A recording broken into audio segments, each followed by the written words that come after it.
When I opened the door that morning, I wasn't expecting to feel anything at all.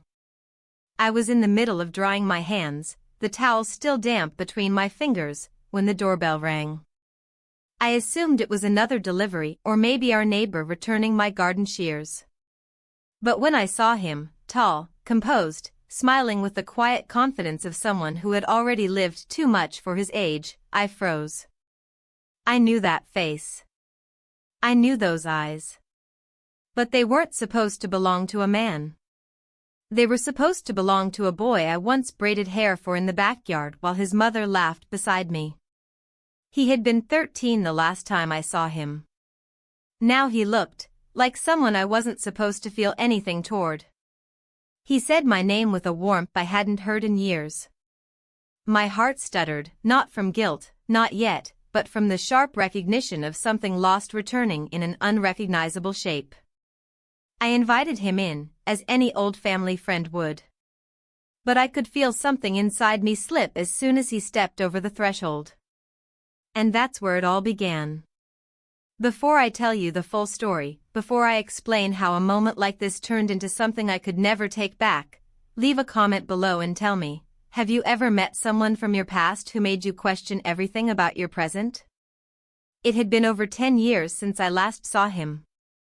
Back then, he was just a lanky boy with 2 long limbs and an awkward smile that made his cheeks dimple. He used to chase butterflies in my backyard while I poured iced tea for his mother on warm afternoons. His voice hadn't dropped yet. He still wore mismatched socks and laughed at the silliest things. So when I opened the door and saw him again, taller, broader, his jaw defined, hair cropped short and sun-kissed, my brain refused to connect the dots at first. He smiled, and there it was, the ghost of the boy I remembered, layered beneath the man who now stood in front of me. I hope I'm not catching you at a bad time, he said, gesturing toward his suitcase. Mom said you had the spare key? Of course. The key. His mother had mentioned it in passing weeks ago, that he might stop by before heading off again overseas. I had nodded, barely listening, too caught up in deciding whether to cook or order takeout that night. Now here he was. In front of me. All grown up. I nodded and stepped aside, letting him enter. The house felt smaller with him in it. He moved like he belonged, like nothing had changed, dropping his bag by the door, glancing around with quiet nostalgia. It smells the same, he said. Like cinnamon and soap. I laughed, or tried to. I suppose that's comforting. He looked at me. Really looked at me. Not with teenage awkwardness or childish affection. With eyes that saw a woman. Doesn't feel like 10 years, he added, and the way he said it made my skin tingle beneath the cotton sleeves of my blouse. I busied myself with pouring water, setting out glasses. Anything to avoid sitting too still. My husband was at work. That part was unspoken, but we both knew it. He wandered into the living room, gazing at the old photos on the shelf, many of which still included his mother, his younger self. You kept these? He asked, lifting one with careful fingers. They're part of the story, I said, joining him. And I suppose I haven't changed anything in a long time. He glanced sideways at me. I think you have. I didn't know what to say to that. We spent the afternoon catching up, the safe kind of catching up. He told me about working abroad, the cities he'd visited, how much he missed home-cooked food. I nodded and smiled and asked polite questions. But under the surface, I was shaking. Every movement of his, the way he leaned back in the chair, the way his voice dipped when he talked about lonely hotel rooms, the way his eyes flicked toward my hands when I lifted the glass to my lips, every detail felt charged. I told myself I was imagining it. That this was simply nostalgia clouding my perception. But I hadn't felt this, seen in years. When my husband came home that evening, the 3 of us ate together. I made pasta. He complimented it absent-mindedly. My husband asked a few questions about airports and traffic and fuel prices. Then he retreated to his armchair, TV remote in hand, leaving the conversation to fizzle into silence. Later, while loading the dishwasher, I caught him, the boy now man, watching me from the hallway. He didn't smile. He just looked. And for a moment, I let him. That night, after I climbed into bed beside my husband, who by then was already snoring, I lay awake, staring at the ceiling. I wasn't thinking about what had happened. I was thinking about what hadn't. The next morning, I found a small note tucked next to the coffee pot. Thanks for yesterday. It felt good to be home. M. The paper was simple, folded neatly, the handwriting still the same from when he used to draw superheroes at our kitchen table. I stared at it for a long time. Then I placed it in the drawer, underneath the coasters and old receipts. There was nothing to feel guilty about. Not yet. But something had shifted, undeniably. It wasn't just that he had grown up. It was that I had forgotten I could still be seen. And now that I had been, truly seen, I wasn't sure I could go back to being invisible. The days that followed unfolded like a quiet shift in seasons, subtle, almost imperceptible at first, but impossible to ignore once it started.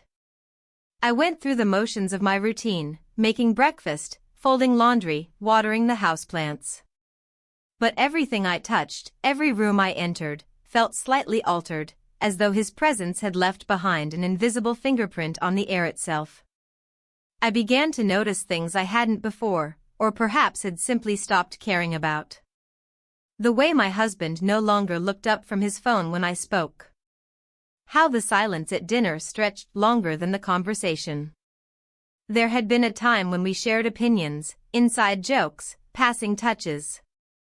Now we simply coexisted, like two figures pressed into the same page without ever quite meeting in the ink. On Wednesday, I bumped into him again, not by design, I told myself. I was returning from the market, arms full of groceries, when I saw him on the sidewalk just beyond the hedge. He looked different in daylight, casual, yet assured, dressed in dark jeans and a pale shirt that clung to his shoulders in the summer air. He smiled the moment he saw me. "Need a hand?" he asked, already stepping forward before I could answer. I hesitated, just for a second. Then I handed him one of the bags, trying to ignore the way his fingers brushed mine. We walked the short path back to my front door in comfortable quiet, interrupted only by the rhythmic shuffle of his footsteps beside mine. Inside, I offered him a glass of water. He leaned against the counter while I put away tomatoes and carefully avoided meeting his gaze. But I could feel his eyes, not in a predatory way, not even in a flirtatious one. Just present. Attentive. It was disarming. We talked for a while, about his work abroad, about how much the neighborhood had changed. I found myself laughing more than I expected. The conversation was easy, light, but underneath it floated something else, a weight neither of us acknowledged. It happened near the end, just as he was preparing to leave. I turned to place the last dish in the drying rack, and when I straightened, he was closer than he had been a moment ago. Too close. His breath was quiet, steady, but I could feel it. We kissed. It was brief. It was quiet. It was a moment suspended between impulse and memory, between the past and the unforgivable. When it ended, I stepped back first, blinking like I'd been pulled from underwater. He didn't say anything. Neither did I. He left without another word. The door closed with a softness that felt heavier than a slam. I stood there for a long time after he'd gone, hands trembling at my sides, chest tight with something I couldn't yet name. Guilt wasn't the right word. Not yet. It was too soon for guilt. It was something closer to awakening, that unbearable awareness of having crossed a line you can never uncross, even if the step had been small, even if the boundary had been only in your mind. That evening, my husband returned home with a folder of paperwork and a distracted kiss on my temple. We ate dinner like usual. I asked about his day. He answered in half sentences. I nodded along. The television played in the background, filling in the gaps of a conversation neither of us tried to continue. When I went to bed that night, I didn't cry. I didn't confess. I didn't even let myself dwell. But I lay awake for hours, staring at the ceiling again, wondering how something so brief could feel like the opening note of a symphony I wasn't ready to hear. The next morning, everything was the same. That was the strangest part. He didn't call. He didn't show up. No cryptic texts. No accidental encounters. He simply disappeared back into the rhythm of the city, as if nothing had happened. As if I had imagined the entire thing. But I knew I hadn't. And worse, I knew I didn't regret it. I wore lipstick the next day. A soft shade, nothing dramatic. Just enough to feel the difference on my lips. My husband didn't comment. No one did. On Friday, I caught sight of myself in the mirror near the stairwell and paused. There was a blush in my cheeks I hadn't seen in years. My posture was different, less defeated, less hollow. There was something returning to me, something I hadn't even realized had gone missing. And I couldn't decide if it made me feel hopeful or terrified. I began to avoid certain parts of the day. The grocery store where we'd walked. The path between his building and mine.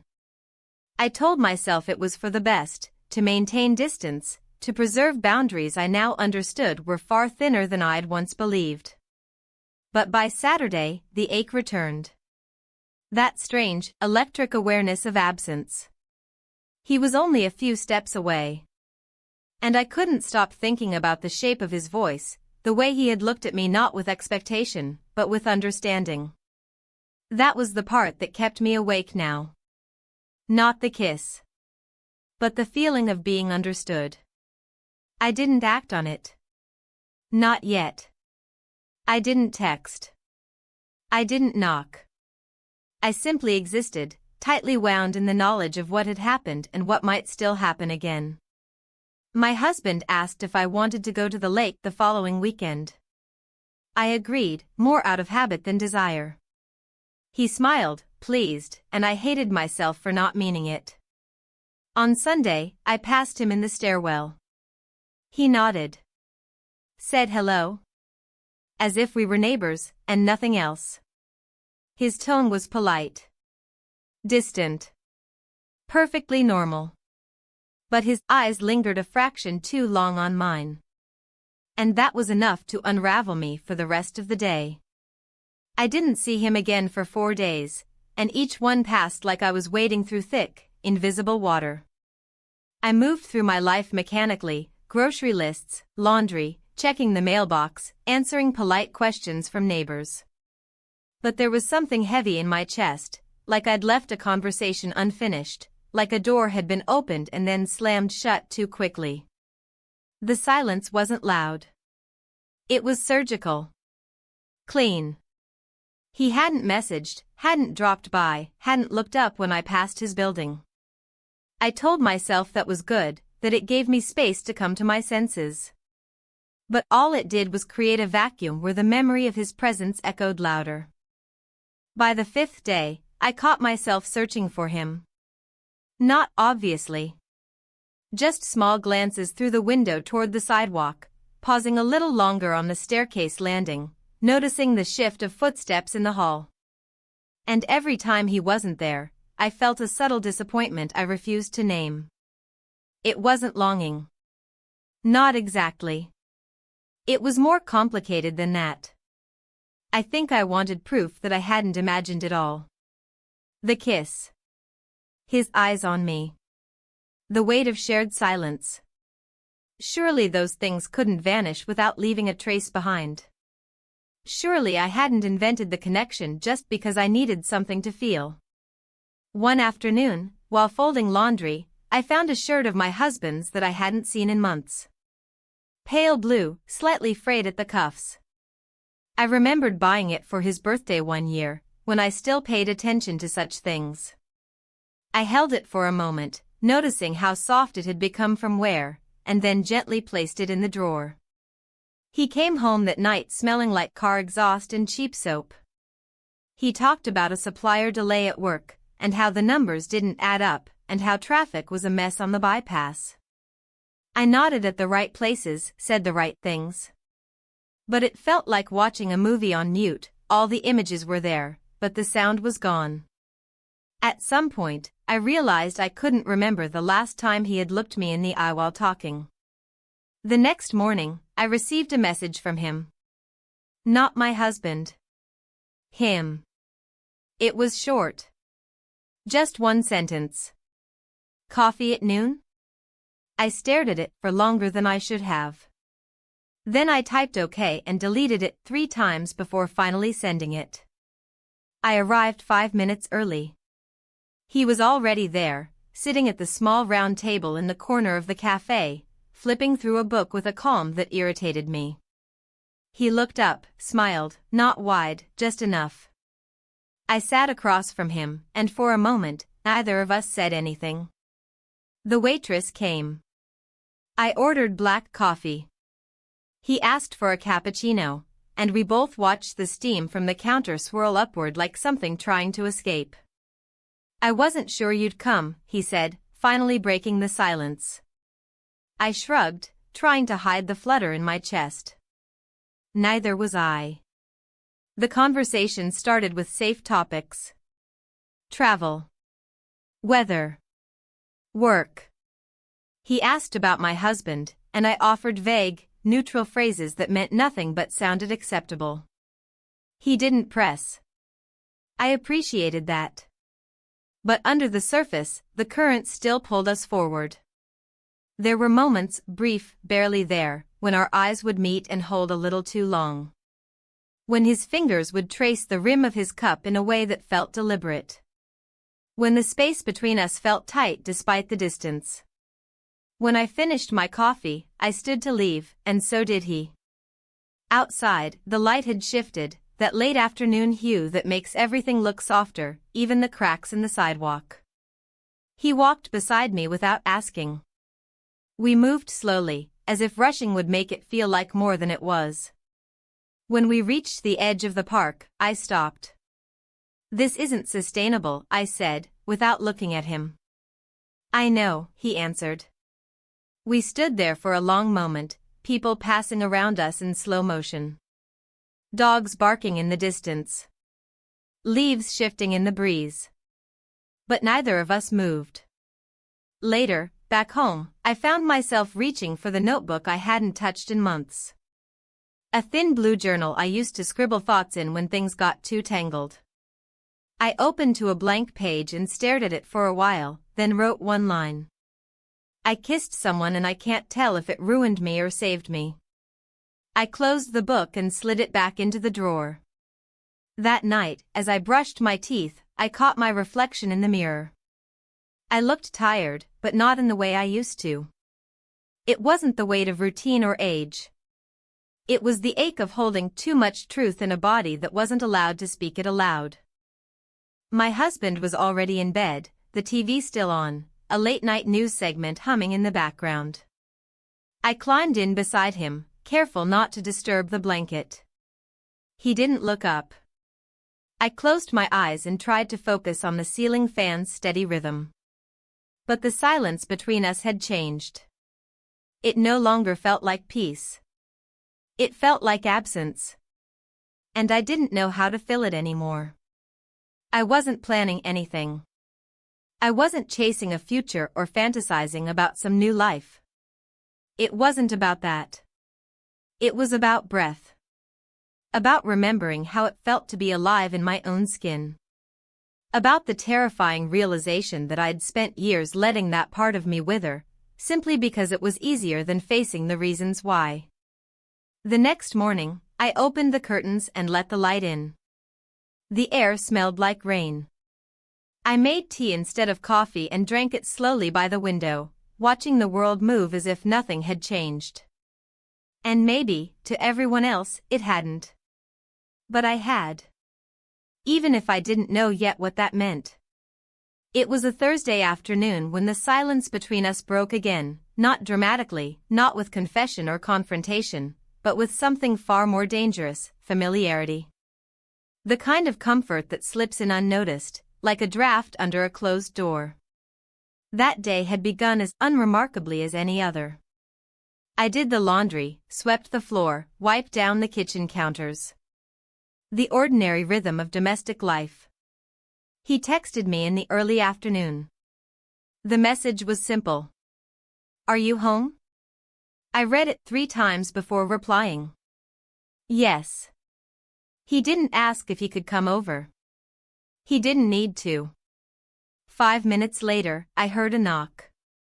My hands were still damp from the sink when I opened the door, and the look on his face was unreadable.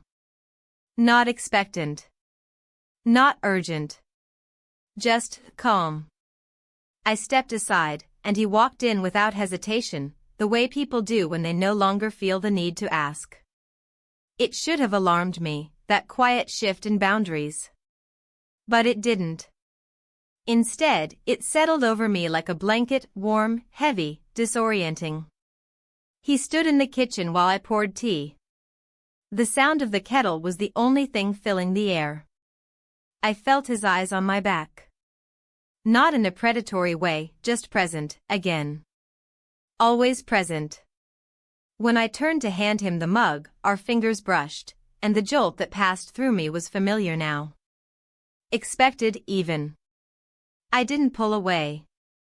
We sat at the table, the same one where I'd shared meals with my husband hundreds of times.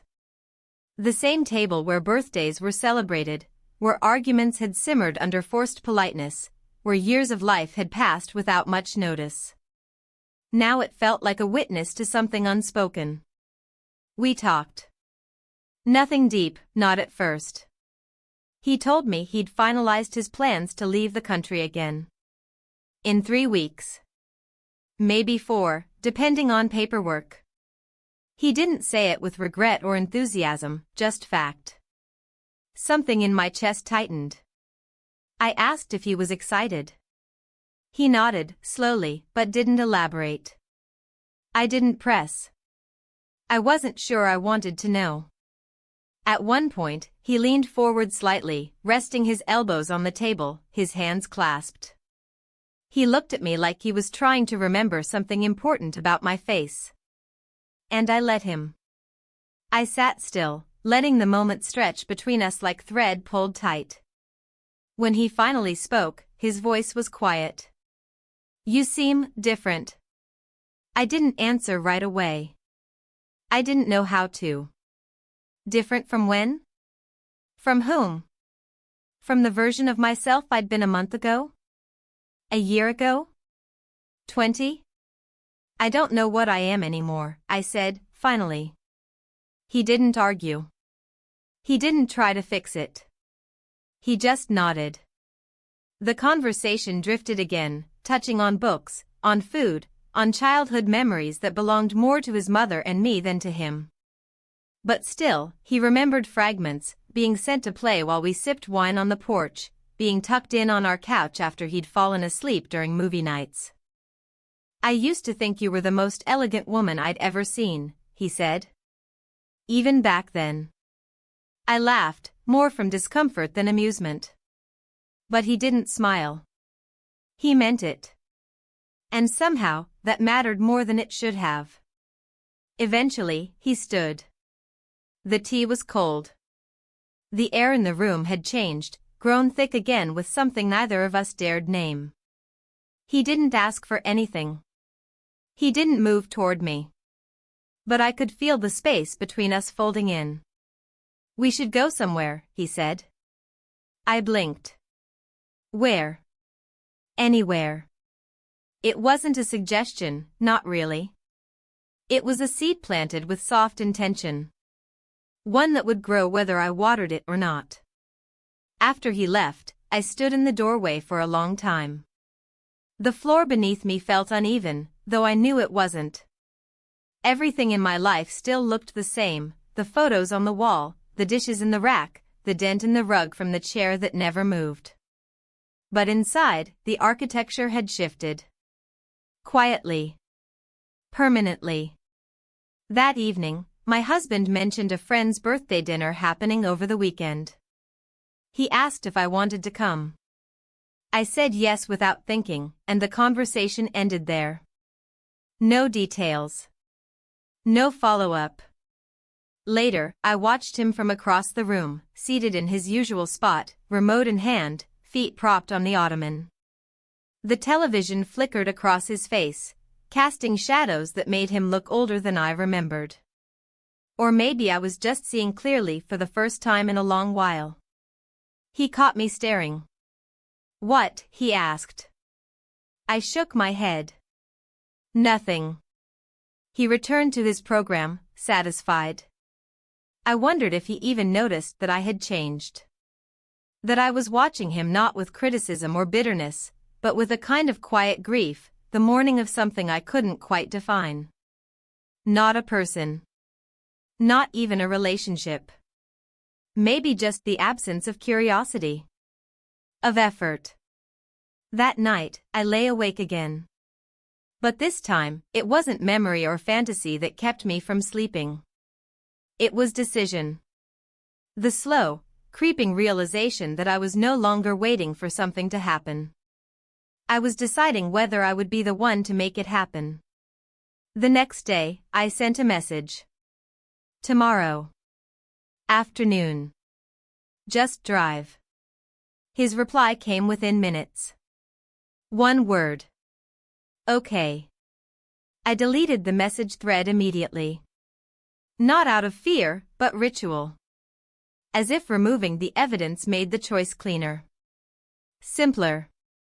But of course, it didn't. Nothing was simple anymore. And maybe it never had been. The morning began like most others, with the sound of the kettle and the steady tapping of my husband's spoon against his coffee cup. The clink, clink, clink of it used to annoy me, a small sound that marked the beginning of another identical day. But today, it barely registered. My mind was elsewhere, already outside, already moving down roads we hadn't yet taken. He asked if I'd remembered to pay the electricity bill. I nodded. He reminded me that the plumber was supposed to come by next week. I said I'd be home. He finished his coffee, kissed me on the forehead like always, and left the house without once making eye contact. The door clicked shut with finality, though I knew he'd return at his usual hour, expecting dinner and small talk. But by then, I wouldn't be home. I had packed a small bag, not luggage, not anything that would raise questions. Just a purse with a few essentials and an extra cardigan. I didn't know where we were going, and I didn't ask. That was the point. He arrived on time. I saw his car pull up from behind the curtain and hesitated only for a second before stepping outside and locking the door behind me. The weather was warm, but I brought the cardigan anyway. Some habits are hard to break. He didn't say much at first. We drove in silence, the kind that wasn't awkward but loaded with unspoken purpose. The road unfolded ahead of us like an invitation, unfamiliar yet somehow inevitable. I watched the scenery change, the streets grew wider, the buildings more distant, the noise replaced by the kind of quiet you don't notice until it surrounds you. We stopped for gas somewhere along the highway. He disappeared inside the store and returned with 2 bottles of water and a bag of almonds. He handed me one of each without ceremony, like it was something we'd done before, though we never had. Eventually, we found a lake.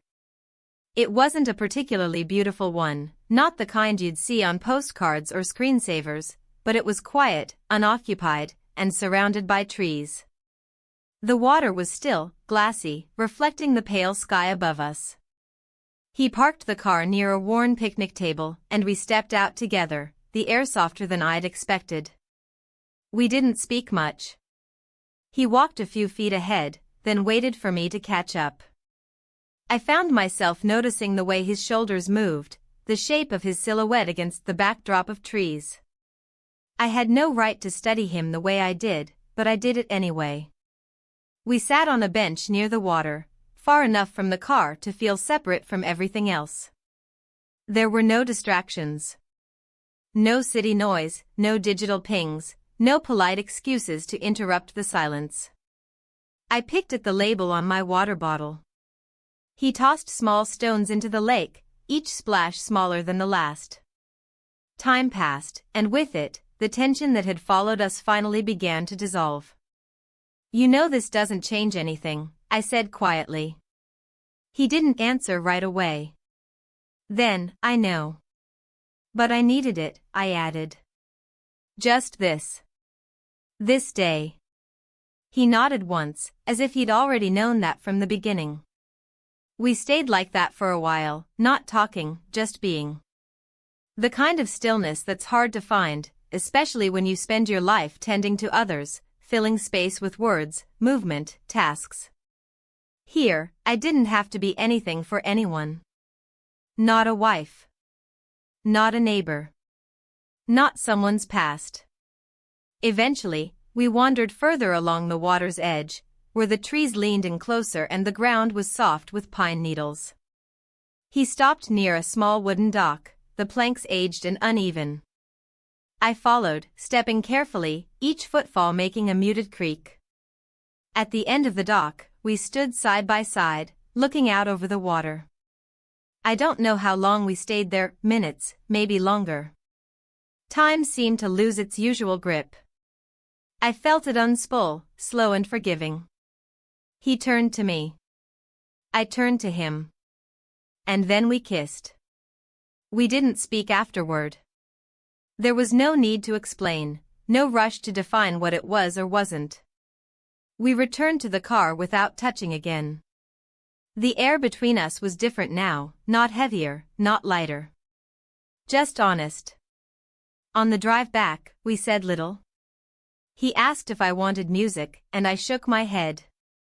I preferred the sound of tires on asphalt, the wind through the window, the occasional bird call in the distance. I didn't want anything artificial to accompany the weight of that day. As we neared the outskirts of the city, the houses grew closer together, the trees replaced by fences and sidewalks. He dropped me off one street away from home, just as I'd asked. No one saw me get out. No one asked where I'd been. I walked the last block slowly, my bag light on my shoulder. The house looked the same as always, garden neat, blinds drawn, porch swept clean. I unlocked the door and stepped inside. The air smelled of lemon cleaner. My husband's shoes were by the door, right where he left them every evening. The television was on in the next room, murmuring the evening news. I hung up my cardigan and went to the kitchen to start dinner, hands moving without thought, like muscle memory. He came in at 7, kissed my cheek, asked what we were having. I told him. He nodded. I asked about his day. He gave me the usual answer. The routine had resumed itself with frightening precision, as though nothing had been interrupted. But I had changed. Not in some dramatic, visible way. I hadn't cut my hair or thrown out my wardrobe or broken down in the middle of the living room. I was still me. Still the woman who sorted laundry by color, who remembered to buy his favorite cereal, who folded the napkins into triangles out of habit. But something fundamental had shifted. That night, as I lay in bed beside him, his back turned toward me, I stared at the ceiling and realized I didn't feel guilt. Not exactly. I felt clarity. I felt the sharp, aching truth of what I had allowed myself to forget for too long, that I had been waiting for permission to feel alive again. And now I knew I didn't need anyone's permission. I only needed the courage to listen to what had already been there, whispering beneath the surface. The lake. The trees. The silence. That one simple kiss. It would stay with me. Not as a regret, but as a reminder. The following days returned to their usual rhythm, at least on the surface. Mornings filled with routines, toast, keys, brief nods at the calendar on the wall. Evenings spent in parallel silence with my husband, our individual screens glowing in separate corners of the same room. It all looked normal. It all sounded normal. But the quiet between those familiar moments had changed, like the stillness after thunder. I didn't see him immediately after the trip. There was no message, no awkward follow-up, no attempt to redefine what had happened. And strangely, that absence didn't hurt. I didn't feel abandoned or confused. There was a clarity in the space between us now.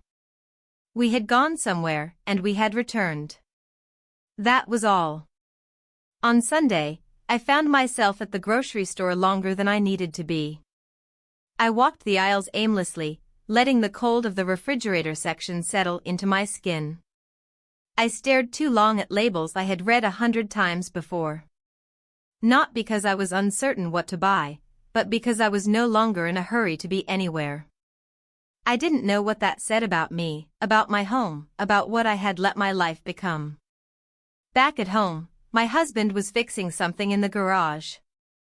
I heard the occasional sound of metal scraping against metal, the clang of dropped tools, the short sighs he made when frustrated. Those sounds used to bother me, like the ticking of a clock I couldn't shut off. Now, they barely reached me. I moved around them like background noise. In the evening, he asked if I wanted to go out for dinner. It caught me off guard. I said yes before really thinking about it. We went to a small Italian place a few blocks away, one we hadn't visited in years. He ordered his usual. I tried something new. Conversation was light. He spoke about work, and I listened. I mentioned a book I had been reading, and he nodded but didn't ask what it was about. We exchanged familiar phrases, built from years of shared habits, but they fell flat between us, lacking tension or spark. After the meal, as we walked home under dim streetlights, I wondered if he noticed how I no longer reached for his hand. Or maybe he had stopped reaching long ago, and neither of us had realized. A few days later, I found myself near the small bookstore tucked between the post office and the florist. I hadn't planned to go there. I hadn't planned anything at all.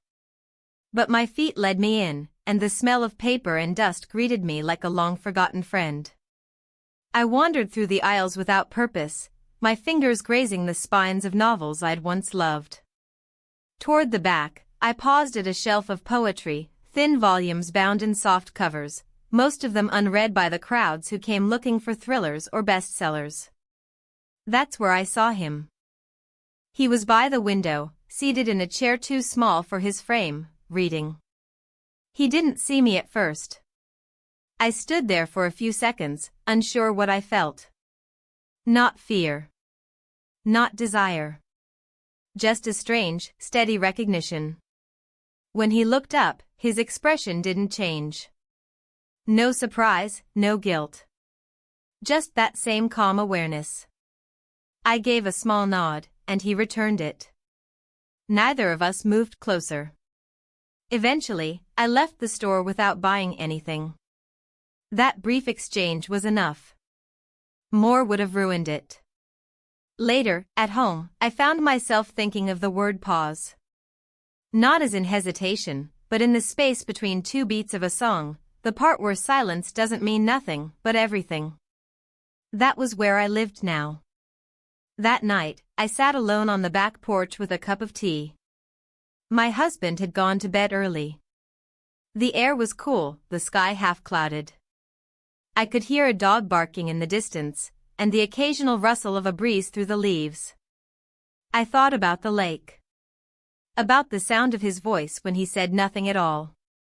About the way the world had seemed to disappear for a little while, and how it had felt both thrilling and terrifying to be seen, to be wanted, not in a way that demanded anything, but in a way that reminded me I still existed. That was the difference, really. Not the kiss. Not the drive.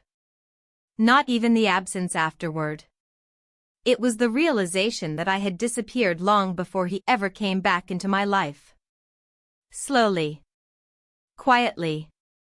Without drama. Just drifted into the background, like a photograph sun-bleached over time. And now I was trying to return to myself. The next day, I stood in front of my closet for nearly an hour. I didn't know what I was looking for.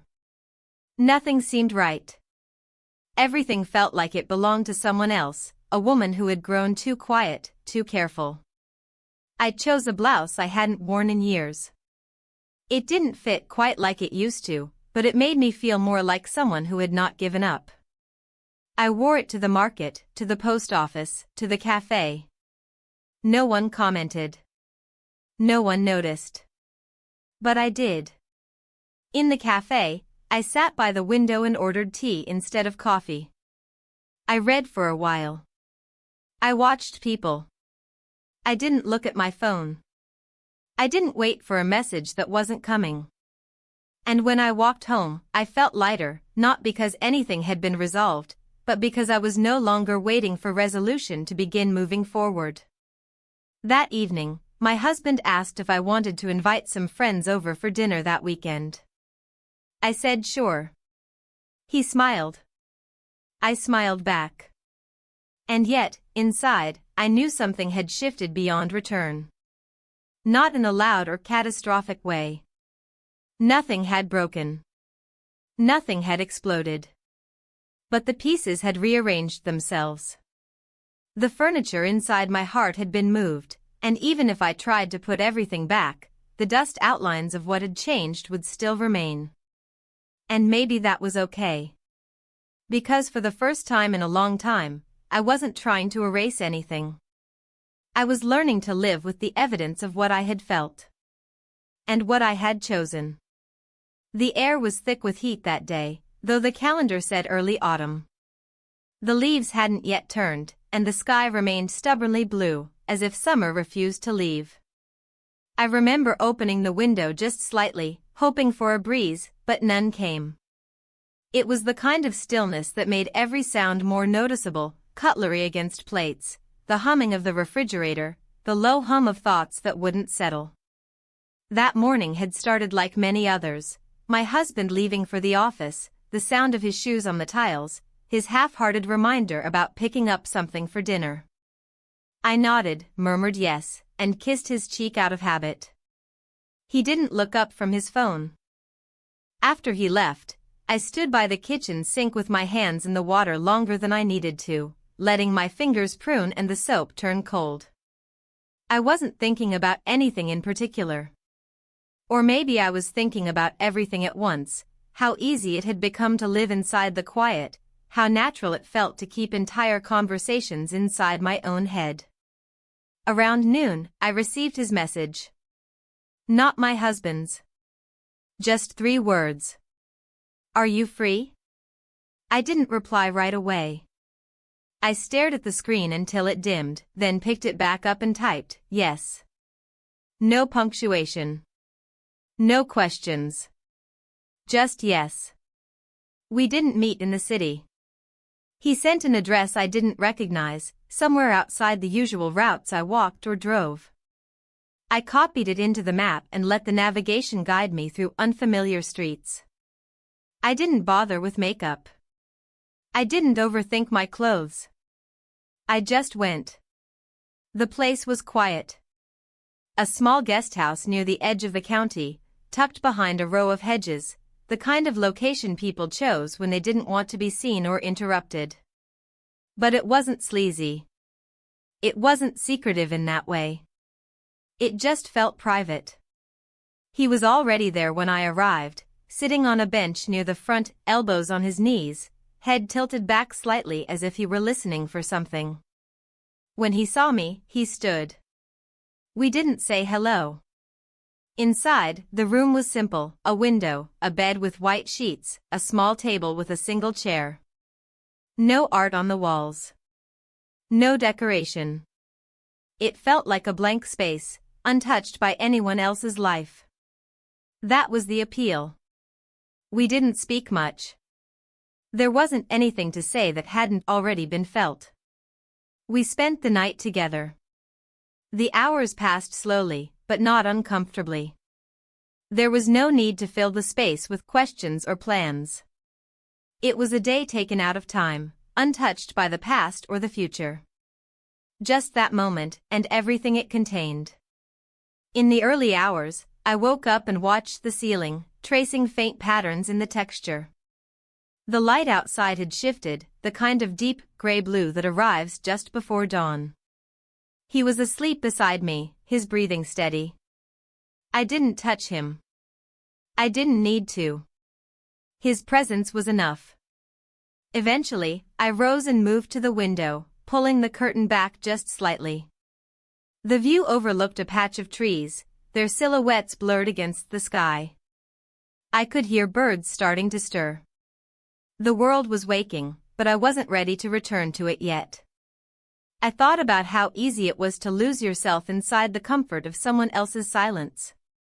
How tempting it was to disappear into the arms of a person who didn't ask for explanations, who didn't measure your worth by your chores or your timing or the way you arranged your sentences. But I also knew this wasn't a place I could live. It wasn't a life. It was a pause. A necessary one. A painful one. But still just a pause. When he stirred, I turned. Our eyes met, and in that look everything was understood. I dressed quietly. He didn't try to stop me. He didn't offer any promises, and I didn't expect them. We walked out together, the gravel crunching beneath our shoes. Outside, the morning light had softened everything, the trees, the sky, even our silhouettes on the ground. It felt less like an ending, more like a crossing of some invisible threshold. At my car, I turned to him. He didn't speak. Neither did I. We stood there for a long moment. Not frozen. Just acknowledging. There's something sacred in letting silence carry the weight of what words cannot. I got in, started the engine, and pulled away. He watched me go. The drive home felt surreal, like moving through someone else's story. The streets were quiet, the shops just beginning to open. The city hadn't yet picked up its full speed, and in that early hour, I could almost pretend the world was different. When I arrived home, the house was exactly as I'd left it, keys on the hook, dishes from the night before still in the sink, a faint scent of lavender from the diffuser in the hallway. I moved through the space slowly, reacquainting myself with its angles, its corners, its silences. I showered, dressed, and started a load of laundry. I opened the windows to let the morning air in. I answered 2 emails, then sat at the kitchen table and stared out the window at nothing in particular. Later, my husband came home, speaking about traffic and paperwork. I listened, nodded, made the appropriate sounds. He asked what I'd done with my day. I said, not much. He didn't notice anything unusual. Or maybe he did, and chose not to ask. Sometimes silence isn't ignorance, it's self-preservation. That night, I lay in bed, eyes wide open, the ceiling now familiar again. He slept soundly beside me. The rhythm of his breathing was steady, untroubled. My hand rested on the blanket, still as stone. I didn't cry. I didn't feel guilty. I didn't feel triumphant either. What I felt was presence. The full weight of having made a choice and living inside its echo. Not for escape. Not for fantasy. Not even for desire. But for the quiet, undeniable truth of it.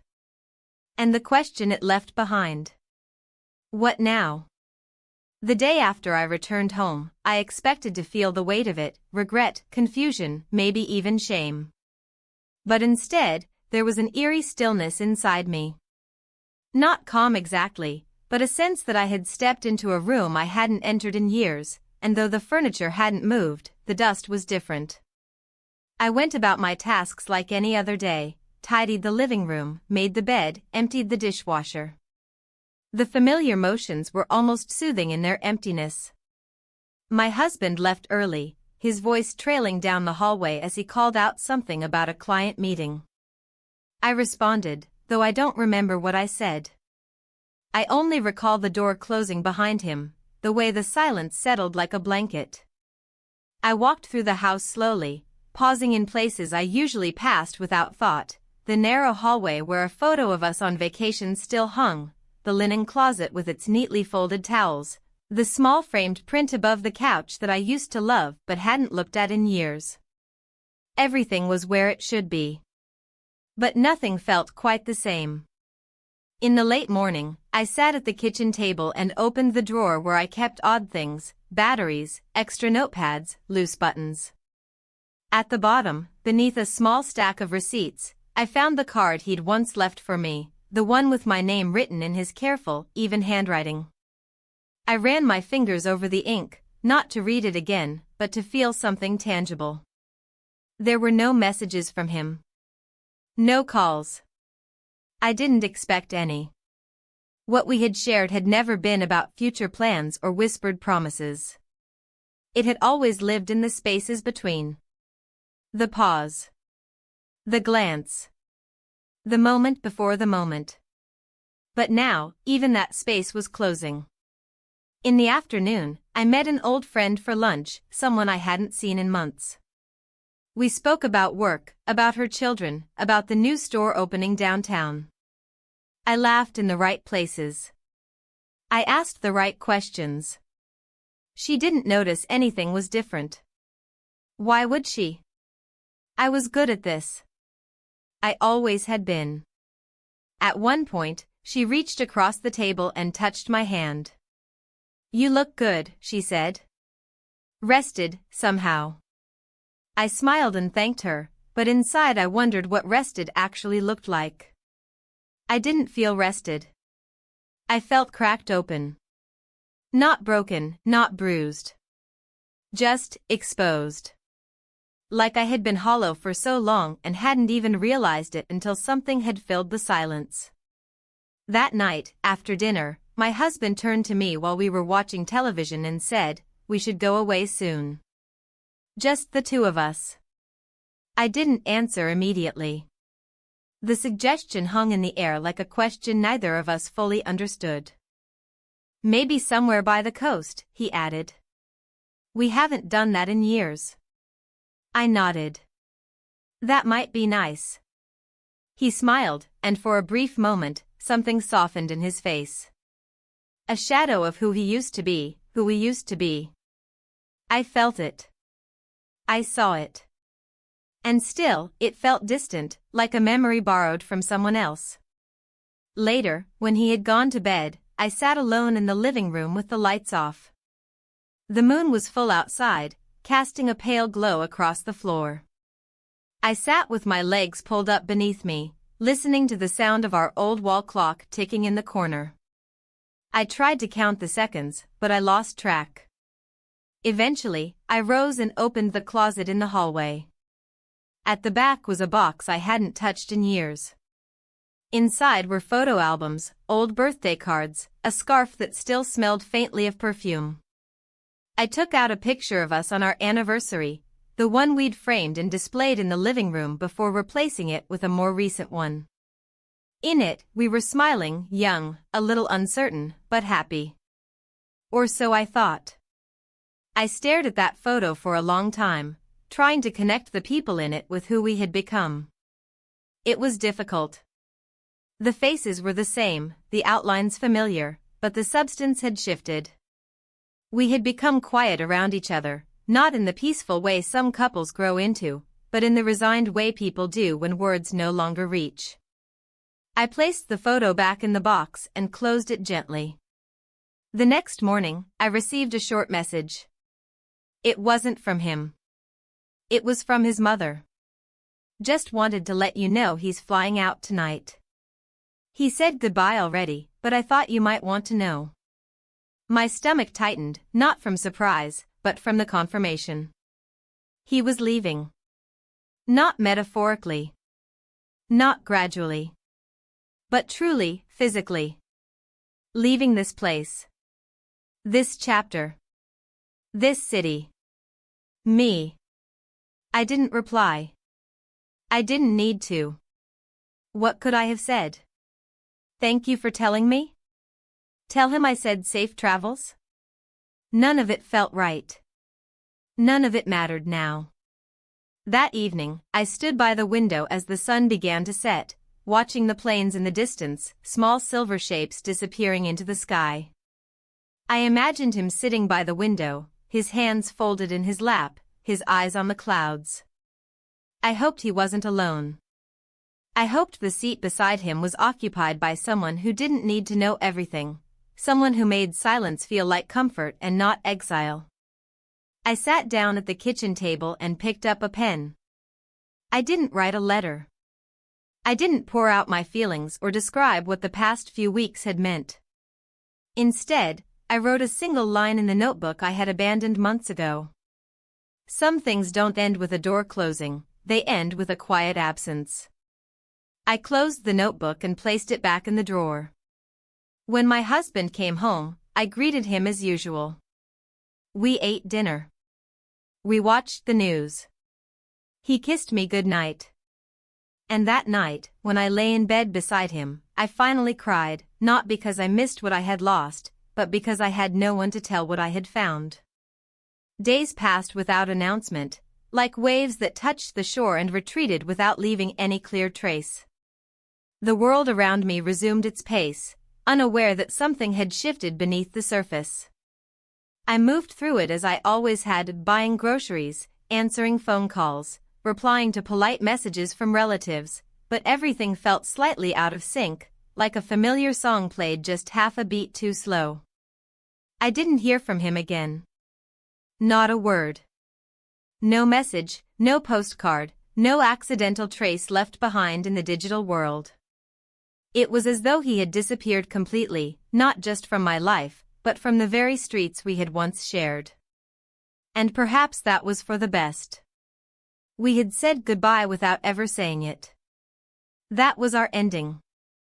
Quiet. Absolute. One morning, I found myself standing in front of my wardrobe, staring at a row of clothes that felt like they belonged to someone else. Blouses too stiff. Dresses too soft. I wasn't sure who I had been dressing for all these years. My husband? The neighborhood? Myself? I pulled out a long-forgotten jacket, one I hadn't worn in years, and slipped it on. It no longer fit the same way. The shoulders were tighter, the sleeves just slightly short, but I wore it anyway. It felt like wearing a memory. That afternoon, I took a walk. No destination. No errands. Just movement. I passed the bookstore where I had once seen him reading near the window. The chair was empty now. I didn't stop. I didn't look inside. I just kept walking. Eventually, I found myself at the edge of the park, near a bench that overlooked a small pond.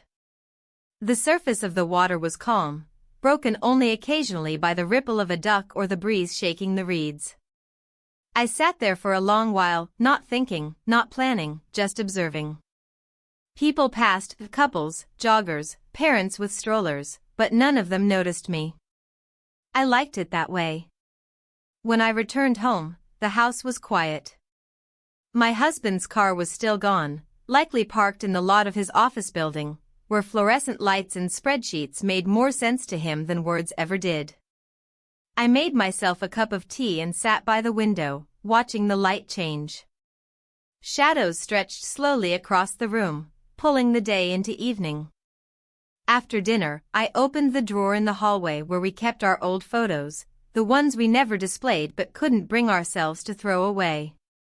I found one of us on our wedding day, his arm around my shoulder, my head tilted slightly toward his. I looked happy in that photo.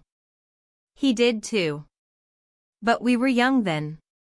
And youth, I've learned, has a way of making you believe that time will wait for you. I put the photo back and picked up a pen. On a small card, I wrote, Asterisk, you reminded me that I am still here.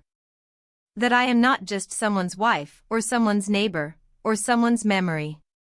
You reminded me that silence can speak louder than any promise.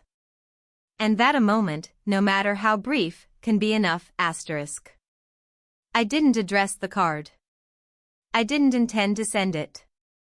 It wasn't for him, really. It was for me. For the part of me that still needed to say it aloud, even if only once. I slipped the card into the same box where I'd stored the others, the ticket stubs, the old letters, the small tokens of things I'd once thought I'd forget. But I didn't forget. And I wouldn't pretend to. That night, my husband sat beside me on the couch and asked if I wanted to watch a movie. I said yes. He handed me the remote. I scrolled through titles without really seeing them, finally landing on something neutral. Something safe. As it played, he rested his hand on my knee, an unconscious gesture. I didn't move. I didn't flinch. But I felt nothing from it. Afterward, he kissed the side of my head and went to bed. I remained on the couch, the credits rolling, the screen dimming. Eventually, I turned off the lights and followed him. He was already asleep, breathing slowly, turned away from my side of the bed. I lay down carefully, staring at the ceiling in the dark. There were no words echoing in my head, no plans for tomorrow. Just breath. Just stillness. The next day, I drove to the lake. The one we had visited together. It wasn't far, and I needed to see it again. Not to relive anything, but to place it firmly in reality. To remind myself that it had happened. That it wasn't a dream conjured by loneliness or boredom or desperation. The water was as calm as I remembered. The dock still leaned slightly to the right. I sat on the same bench where we had once sat. Closed my eyes. Let the memory wash over me, not as pain, not as longing, but as truth. Before I left, I walked to the edge of the dock and picked up a flat stone. I held it in my palm for a while, then tossed it gently into the water. It didn't sink immediately. It skipped twice before disappearing. That was all. On the drive back, I took a different route. Slower, more scenic. I didn't mind the extra time. In fact, I welcomed it. When I got home, the sun was already beginning to dip. The house looked the same. The street was quiet. A neighbor waved from across the fence. I waved back. Inside, I made dinner. Nothing fancy. Just something warm. I set the table. My husband walked through the door right on schedule. He hung up his keys, took off his jacket, and kissed the top of my head. I smiled. We ate in near silence, broken occasionally by updates on his day.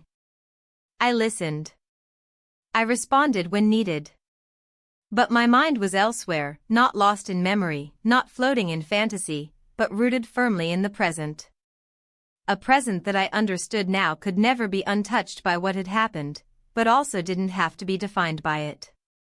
That night, as I lay in bed beside him, I didn't feel guilt or sorrow. I didn't feel elation or regret. I felt something quieter. Something steadier. Acceptance. Of the choices I had made. Of the life I still lived. Of the version of myself that was slowly emerging, fragile but real. And for the first time in a long time, I whispered into the darkness, not to him, not to anyone, but to myself. I'm still here. A year passed in a way I didn't fully notice, like a season that never quite changed but left its mark in subtle ways, faint lines around the mouth, the deeper quiet in the house, the new routine that settled in without anyone announcing it. I didn't track the time by months or holidays or birthdays, but by small shifts. The first day I stopped checking my phone in the morning expecting a message, the moment I walked past the bookstore without slowing down, the realization that I could sit through a dinner without wondering who I might have been instead. Life didn't collapse. It didn't rebuild itself either. It just continued. There were errands, appointments, conversations with neighbors, a leak in the ceiling we finally got around to fixing. Things that were ordinary in a way that, for a time, I had thought I might never return to. But there I was folding laundry, paying bills, remembering to defrost the chicken. And yet, underneath it all, something had changed. Not visibly, not in a way that anyone could point to. But within me, the contours of the world had shifted. I no longer moved through it blindly. I noticed more, the texture of my blouse against my skin, the way the sun hit the kitchen tile at 4 in the afternoon, the ache in my back that reminded me I had a body that still asked to be felt. I had woken up. And the waking wasn't a dramatic thing. It wasn't a scream or a rupture. It was quiet. Conscious. Ongoing. Sometimes, I would catch my reflection by accident, in a store window, in the mirror by the stairs, and I'd pause. Not because I looked younger or older or different, but because I finally saw myself. Not a wife. Not a ghost. Not a shadow. Just a person, whole and fragmented at the same time, living. My husband never brought it up, whatever it was. Whether he noticed a change in me or chose not to ask, I never found out. He remained steady, consistent. The man who had always been there, in his quiet, dependable way. We went on trips, sometimes with friends, sometimes just the two of us. We smiled in photographs. We argued over small things, what to cook, which route to take, whether to keep or donate the old armchair. Life, in its simplest form. But I had stopped looking to him for answers he couldn't give. And in doing so, I found something softer between us. A truce, perhaps. Not passion, not deep understanding, but a kind of mutual peace that came from accepting who we had become, not who we were supposed to be. One morning, as I cleared out the hallway closet, I came across a box I hadn't opened in months. I knew what was inside before I lifted the lid. The notes, the photos, the memory of a time that had passed and taken nothing tangible with it, yet left everything changed. I sat on the floor, cross-legged, and opened the notebook where I had once scribbled fragments of thought during that strange, suspended chapter of my life. I flipped through the pages slowly. Some entries were barely a sentence. Others a paragraph. They weren't confessions. They weren't poetic. Just moments. Feelings. A record of becoming. Near the end of the notebook, I found a blank page. I stared at it for a long time, and then wrote. Asterisk, nothing was undone. Nothing was erased. It simply became part of the architecture. The walls I live within now know more of me than they ever did before. Asterisk. I closed the notebook and didn't cry. I didn't feel loss. I felt presence. Like I had finally caught up with myself. A few weeks later, I took the train to a nearby coastal town on my own. I didn't tell anyone. I booked a small room near the water, packed a bag with only the essentials, and left just after sunrise. The journey was quiet. The countryside rolled past in slow, green waves. I sat by the window and didn't think about much. That was the gift of it, not having to think, or explain, or justify. Just being. When I arrived, I walked along the shore with my shoes in my hand, the sand cool against my feet. The water stretched wide and gray-blue, calm but endless. I watched it for a long time. There were no epiphanies. No symbols. Just water. Just sky. Just air. I spent 2 days there. I read. I wrote. I sat in cafes and listened to strangers talk. I wandered through markets and bought nothing. I didn't take photos. I didn't post updates. I just lived it. On the final morning, I woke before dawn and stood on the small balcony of the room. The world was still blue and asleep. I wrapped a blanket around my shoulders and breathed in the salty air. Somewhere far away, a boat engine hummed softly. And for the first time since everything had changed, I whispered goodbye. Not to him. Not to the memory. But to the version of myself who had once waited for someone else to give her permission to feel alive. I returned home without ceremony. The house welcomed me with its familiar creaks. My husband greeted me with a quiet, "How was it?" and I answered, "Good." He smiled. That was all. Later that night, I sat in the backyard as the sky turned purple and orange, and I thought about how many lives a person can live inside one body. How many stories unfold without ever being told aloud. How many versions of ourselves we carry, some buried, some blooming, some waiting. And I knew I would carry this one with me always. Not as a secret. Not as a wound. But as a chapter. Complete. Unfolded. And fully mine.